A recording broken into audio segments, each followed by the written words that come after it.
In order to meet the needs of the species, the universe produced two different types of men, betas and alphas, who follow and provide support. According to certain scientific theories, just 1 out of every 16 men attempted reproduction in the past. However, more betas than this have been known to procreate in recent times, in part because of social order and the institution of marriage. However, I believe that the 1 in 16 ratio helps to depict a realistic proportion between the two categories of modern males. Considering the aforementioned interaction to be historically constant, I see two lessons that may be drawn from it. If you have had sex with a lot of girls, you might be an alpha, yet if that's not a definition of who you are, you're probably in the tiny minority. And being a beta means you have a lot of work to do because alphas make up the majority of males. TRP rating can benefit both parties by giving betas the knowledge they need to imitate and potentially become alphas, and helping alphas maximize and streamline their capabilities in order to extract the maximum value possible from the sexual market. Girls typically use men for protection, resources, and, in the case of their interactions with alpha males, reproduction. This frequently results from their physical weaknesses to a considerable extent. Manipulating people is an inadequate word to describe this technique, because it implies some level of malice or deliberate dishonesty. However, it's helpful that it serves as a reminder of how cunning women naturally are when it comes to the value of things. In an interaction pattern that was not specifically designed by a more manipulative, sophisticated, and self-interested male. Advertise versus what they provide. Schopenhauer used these terms to sum up ladies' inherent routine, girls and nature. Has had what is referred to as a striking influence, in a dramatic sense, since she bestows on them a richness of beauty and depth of charm for a few years at the expense of the rest of their life, so that they'll remember her forever. During these years, a person's fantasies can get so ensnared that he feels compelled to act honorably toward them. For a lifetime, in some quiet form, a move that could not appear properly justified if he merely took into matter. Women have collectively created a compensating trait that allows them to take value from beta males in ways that aren't necessary because they are more dependent on men for survival than the other way around. Interdependent. In order to gain more value from a person, she will frequently test the nature of the connection with them by using an automatic and brilliant instinct for interpersonal bargaining, thereby decreasing the value she must offer him. The typical illustration of this is frequently the adulterous housewife, who, if we are all being completely honest, we don't really blame once we realize how bad the husband is. Women are naturally respectful in this regard. Superior than males in terms of sexual strategy. As a result, we want TRP as our own compensatory attribute.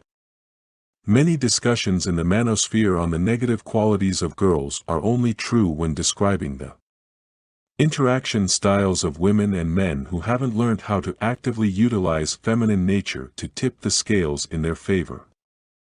A second and better German philosopher is quoted as follows: "What a real man seeks. 2 things, play and risk. He wants a woman since she is the most hazardous plaything for him because of this. To enjoy risky playthings without getting burned or cut, you need to have the right abilities." Here, let's talk about a couple of them. 1.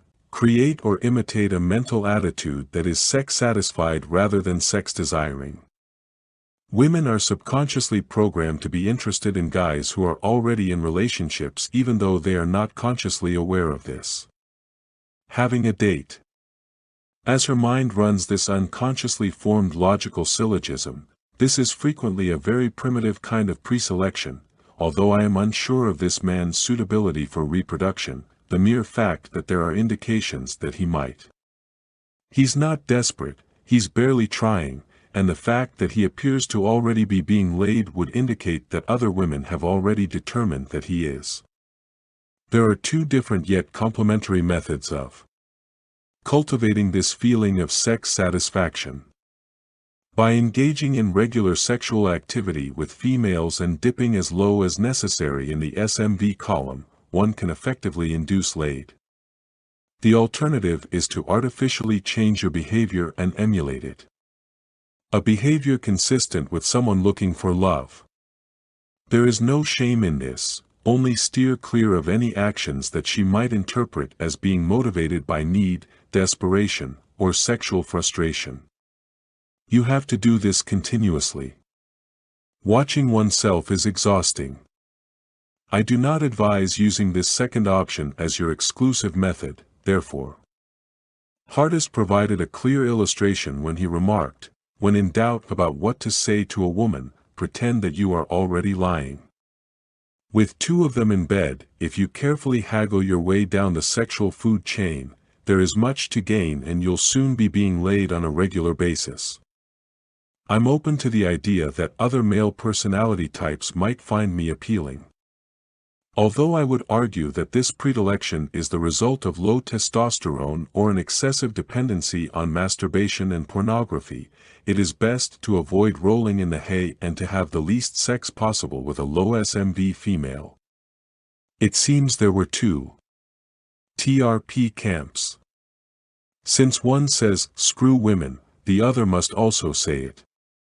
I belong to the latter. 2. Treat her as if she were destined to serve you. Narcissism and contentment are the two psychological characteristics that men find most alluring together.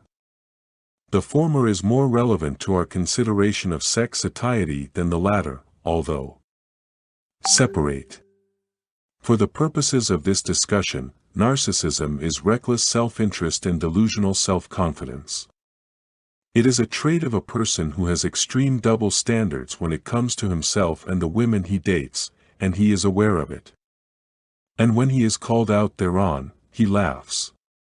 It's difficult to cultivate a specific, tactically deployable type of narcissism in relation to the other sex, and each guy will incorporate this trait into their already existing social personality. Differently, the beta programming that the mind utilizes while interacting with women may be undone and rewired, however, by using a form of affirmation or article of faith. A message sent online anonymously. Act as though you are the star of the most watched reality show of all time, with cameras following you everywhere and millions of people tuning in because you're so darn entertaining, as someone once put it. Basically, trick yourself into thinking that you are a deity. You'll discover that this falsehood is actually true in the end. Learning narcissism closely resembles preselection. A woman doesn't have enough information to comprehend preselection. Whether you are capable of having children, so she makes that analysis using the opinions of other women. A lady doesn't have enough knowledge to determine whether you are suitable for reproduction because of your narcissism and deluded self-confidence, so she makes the assumption that you are simply about herself in order to create such analysis.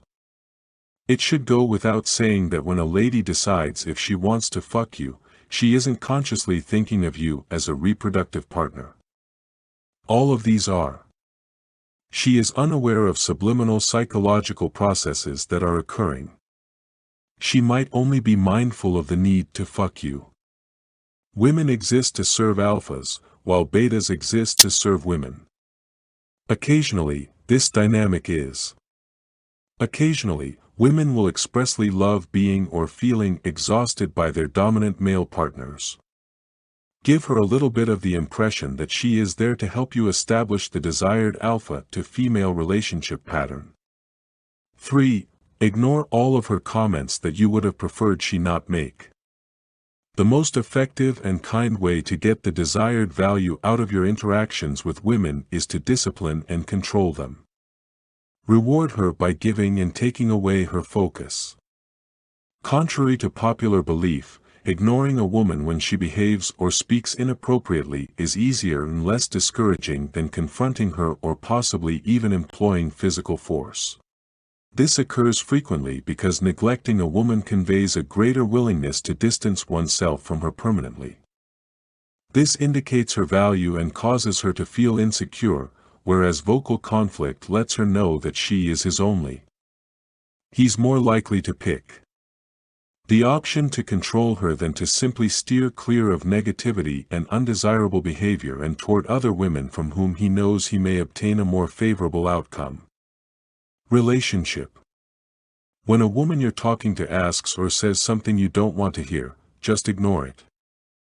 I'm not advocating that you simply give her the cold shoulder while folding your arm like an angry child. This is frequently frame reaffirmation, where the speaker is implying that you should simply behave exactly as if she had not said anything at all. It is the most effective method for dealing with her BS and is especially preferred to verbal confrontation. Confrontation. If one of you is prone to the downward spiral of intensifying negative feelings, the idea that the sexual market is a game may be one that is persuasive and recurrent in this situation.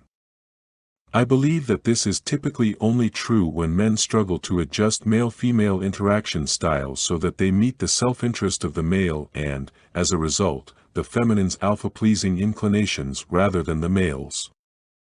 Gender and a man's natural desire to appease women.